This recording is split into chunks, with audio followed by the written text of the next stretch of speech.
olamda bir uy bor. Bu uyda bir olam bor. Menimcha ayol bor xonadonni barchasida alohida bir o'zgacha dunyo yashaydi. Assalomu alaykum. UzReport kanalida onalar va qizlar ko'rsatuvi. Mehmonimiz arxitektor Kamila Mannanova. Onalar Ra'no Mannanova, xush kelibsiz. Xushbaxt bo'ling.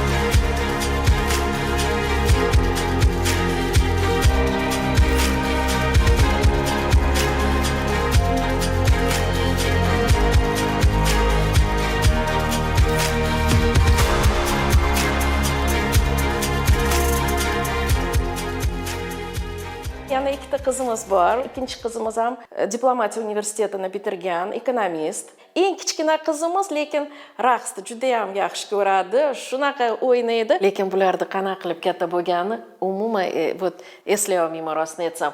Bilasizmi? Qizlarni tarbiyalash oson ekan deyman-da. O'g'il bola bo'lganda bilmayman qanaqa bo'lar edi.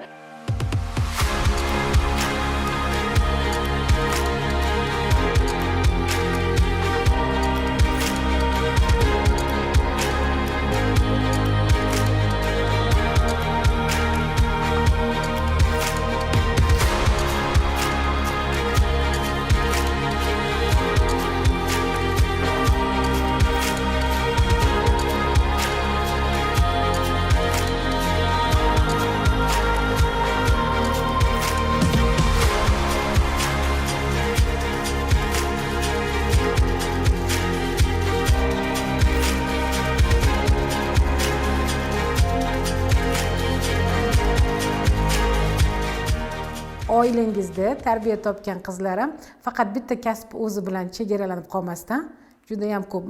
Nazarimda qizlaringiz musiqa bilan qiziqishgan. Albatta.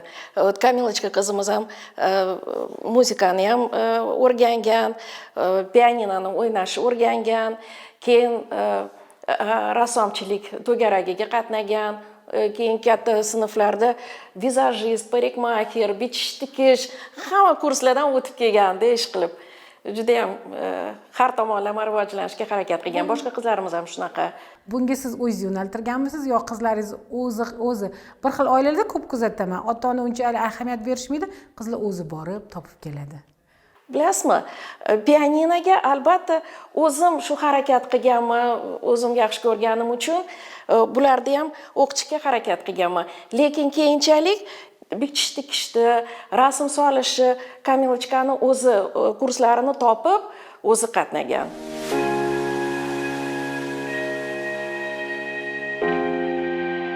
Onamga juda minnatdorman, chunki yoshligimdan nima xohlasam, qaysidir fanga qiziqsam, hech qachon yo'q demasdilar.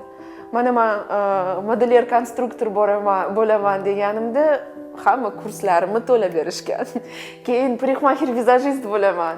Yana hamma joyga olib borib, hamma joyda ruxsat berib, imkoniyat berishgan. Grant yutib Germaniyaga borib keldim. U ham hamma ota-ona ham ruxsat bermaydi. Men 16 yoshmidim shunaqa.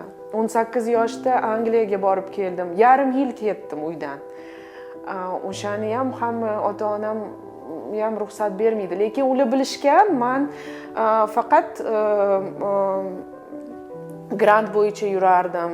Angliyaga British Council bilan birga borganman. Shu uchun ular uncha xavotir olishmagan, chunki boradigan joyim har doim aniq edi.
yadro fizikasi sohasida mashhur olim bo'lganlar, akademik Bekjonov ularni chiqargan kitoblari faqat O'zbekistonda emas, Rossiyada ham, chet ellarda ham chop etilgan juda taniqli fizik olim bo'lganlar.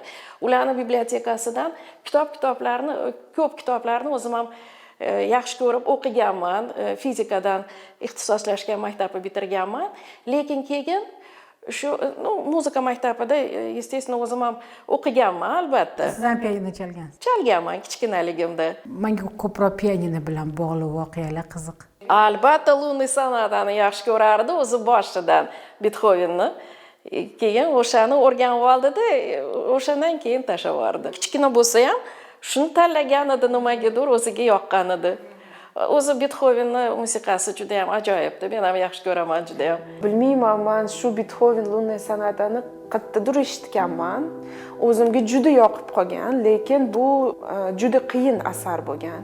Muzikalniy maktabda o'qimaganim uchun, именно muzikalniy repetitorga borganim uchun ular xohlagan asarimni o'rgatishdi. Shu birinchisi Lunniy sonati edi.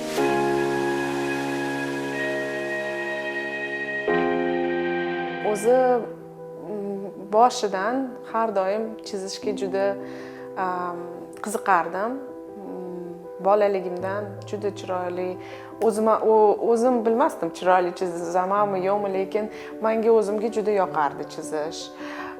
Kuklalarimni uylarini har doim yasirdim, ko'ynaklarini tikardim. Bilardim, men o'sha yoki modelyer yoki dizayner bo'laman.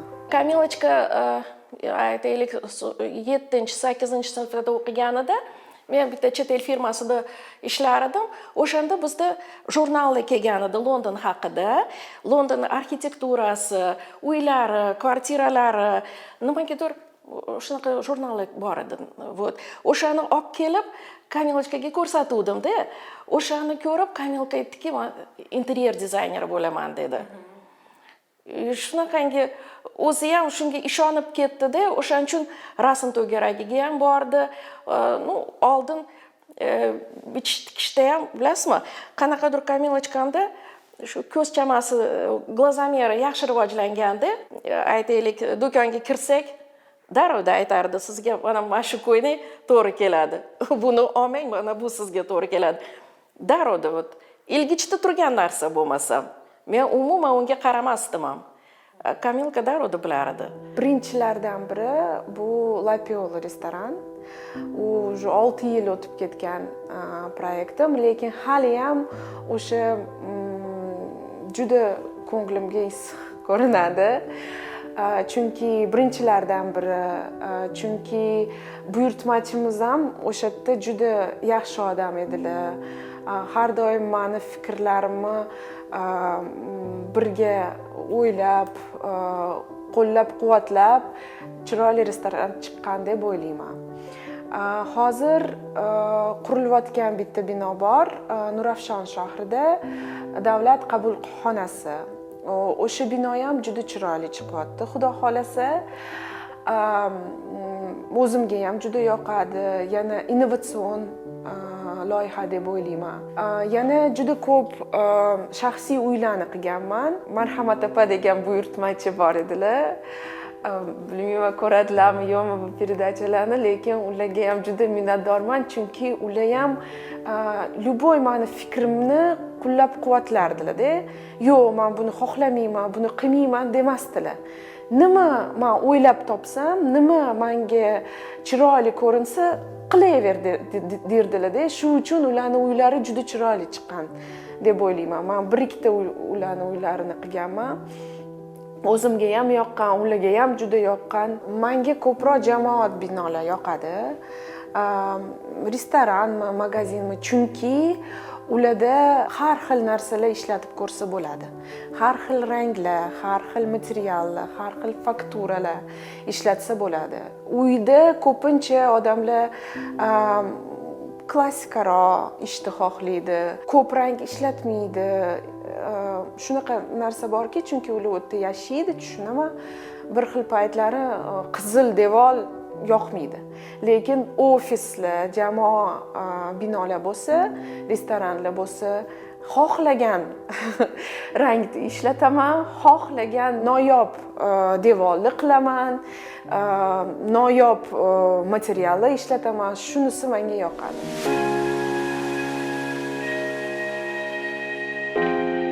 Juda ham ko'p davlatlarda o'qib kelganlar. Ha, Turmushga chiqmasdan oldin ham yoki ha, shunaqa bo'lgan. Bilasizmi?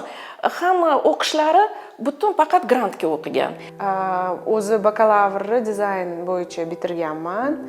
Magistratura и PhD doktorskiy qilganda уже постепенно kasbim ozgina o'zgardi. Hozir biz arxitektura ham, dizayn ham hamma ishni qilamiz. Imoratni boshidan oxirigacha qura olamiz. Interyer dizaynlarini hammasini qilib, remont под ключ degan narsa bor rus tilida. Hamma qurilishni 0 dan 100% gacha qilib bera olamiz. qiz bolani, ayniqsa bizning mentalisetimizda chet elga borib o'qib kelishi hech tushunib bo'lmas bir holatda tuyuladi. Albatta, biz ham bilasizmi, shunaqa qo'rqqanmiz. Prosta o'zimiz hayajonlanganmiz-da. Keyin magistraturaga kirganidan keyin Shanxay universitetida o'qiysizmi deyishdi. Essay yozib bering, ilmiy ishingiz haqida ingliz tilida yozib bering deyishdi. Yozib berdi, suhbatlaridan o'tdi. Keyin mayli sizni o'sha yerga yuboramiz Shanxayga deyishsa, biz adasimdan o'yladik-da, qiz bolani 1 yilga qanaqa qilib yuboramiz? O'sha paytda Xudoga shukr, Farruxjon chiqib qoldilar. Kuyov bola, qudalarimiz kelib qolishdi sovchilikka. Birinchi ko'rishdanoq ular bilan bir-birimizni shunaqa yaxshi tushunadiganimizni tushundik. Bilasizmi, ularni adalari she'r etsalar, biz adamiz ham she'r etib berdilar. She'r etish unashtiruv marosimida bo'lgandi. Yo'q, bilasizmi, birinchi sovchilikka kelishganidan adalari, oilari hammasi birga kelishganda, o'shanga keyin o'g'illariga o'shanda aytishgan ekan, 1 soatdan keyin kelib bizni olib ketasan deyshibdi. 3 soat o'tdi, 4 soat o'tdi, biz gaplashib o'tiribmiz, hech gaplarimiz tugamaydi. Keyin qanaqadir, bilasizmi, ularni oilaviy tamoyillari qarasak, bizga juda ham to'g'ri keladigan ekanda. Qo'rqmasdan ularga berdik-da. Keyin 2 yoshli to'ydan keyin ikkalovi birga ketishdi.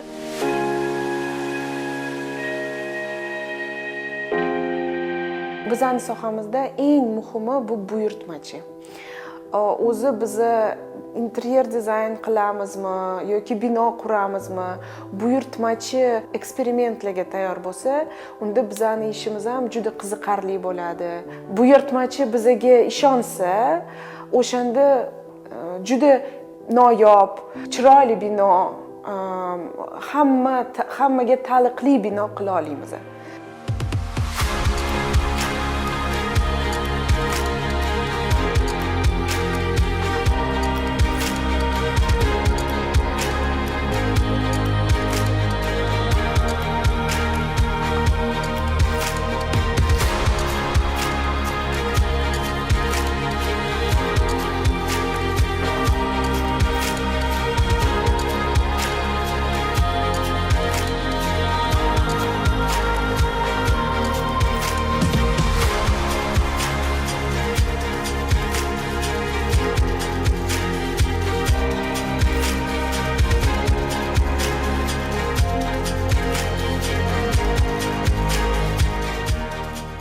Biz buni ularga berganimizda hali yoshgina qiz edi-da, hali hech qanaqa professional bo'lgani yo'q edi.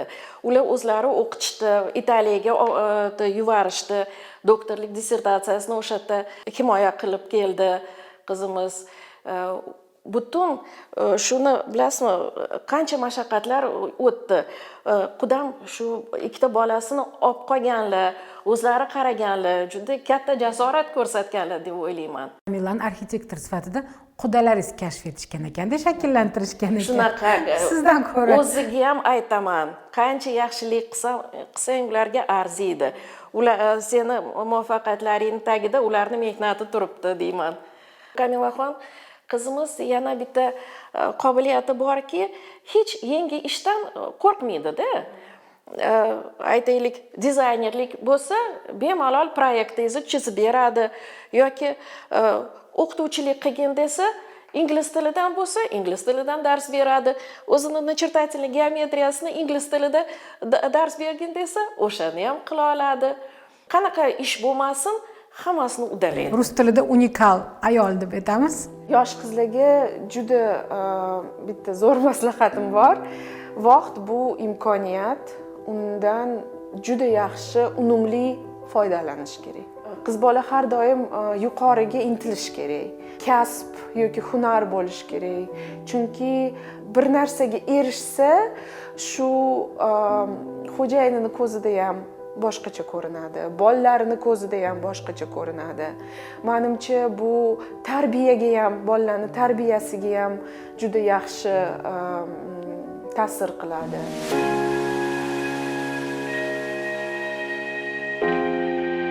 Qaysi ishni qilsangiz, sevgi, yuragingizni berib qilsangiz, o'sha ish yaxshi chiqadi. Qaysi g'oyani ustida ishlamaganimda, har doim yuragimni berib ishlamoqchiman, berib ishlayman.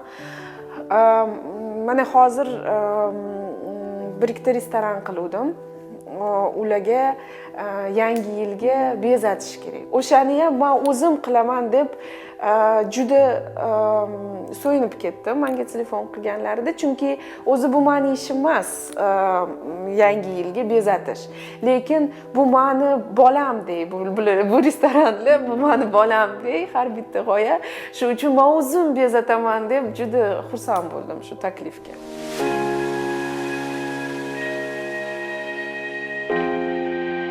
Ayollarga albatta ancha davlatimiz ham yo'llarni ochib berdi. Yoshlarga ayniqsa dunyo miqyosida yo'llar ochilgan. Xohlagan joyingga borib harakat qilsangiz, o'qishingiz mumkin, ishlashingiz mumkin. Menimcha hozir o'quv binolariga talab katta, chunki ularni yaxshi jihozlasak, yaxshi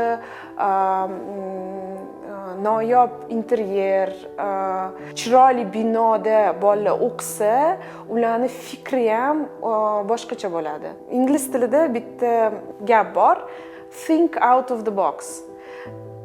Nima degani bu? Korobkani tashqaridan o'yla. Bizning fikrimizda juda ko'p chegaralar bor-da. Shu bolalar chegaralarni tashqarida ham ko'rish kerak. Nafaqat arxitekturada, hamma narsada chegaralar bor, lekin o'sha chegaralarni tashqaridan o'ylashsa, fikrlasa, o'shanda ularni ishlari innovatsion deb hisoblanadi. Uchta qiz farzandni katta qilgansiz, bolalaringiz yoshligi va hozirgi har biri voyaga yetib, o'zini hayotini egasi bo'lib o'tgan davr. To'g'rimi? Yoshligi va hozirgi payti. Bir necha yillar oldin qizlaringizni xuddi shu qiyofada, xuddi shunaqa tasavvur qilganmidingiz yoki yana qaysidir bir ayolni tarixiy shaxs deyishimiz mumkin, qaysidir bir tarixiy ayollarga havasingiz kelganmidi? Qanaqa tasavvur qilgansiz qizlaringizni? Bilmadim, shu bilasizmi, faqat yaxshi inson bo'lib chiqishsin deb o'ylardik har doim. Hech tarixiy birov bilan solishtirmagansiz. Bir tomondan bilasizmi, meni o'zimni ayam Ma'rif ministrligida katta lavozimga ega bo'lganlar. Ular delovoy ayol edilar. Ishbilarmon. Meni qaynona oyimlar, ular qaytingi 6 ta farzandni onasi bo'lib, uyda qolib, lekin juda ham o'sha o'zlarini ishini juda ham yaxshi ko'rardilar-da, oilasini, bolalari ularni shunaqa yaxshi ko'rardilar.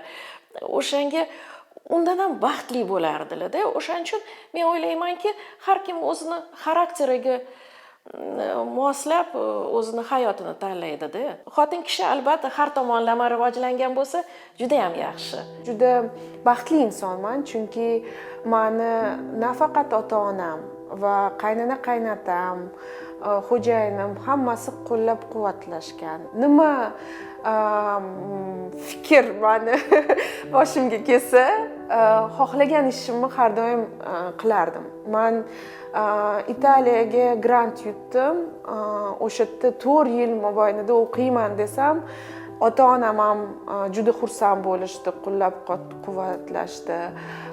Qaynona-qaynatam ham boravering, bolalaringizga qaraymiz deb, xavotir olmang deb yordam berishdi. Xo'jayinim albatta. Bilaman, ko'p oilada ruxsat berishmaydi unaqa, chunki men o'sha yerga borib, bolalarim, xo'jayinim Toshkentda qolishdi. Har yarim yil borib kelardim, lekin bolalarim katta bo'lishdi. Qaynonam, qaynatam qarashdi ularga. Xo'jayinim juda ko'p yordam berdilar. Shuning uchun shunga juda minnatdorman.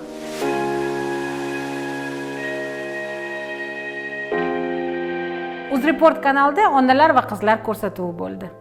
Bizni kuzatib boring. Ajoyib onalar va sevimli qizlar haqida suhbatlashamiz.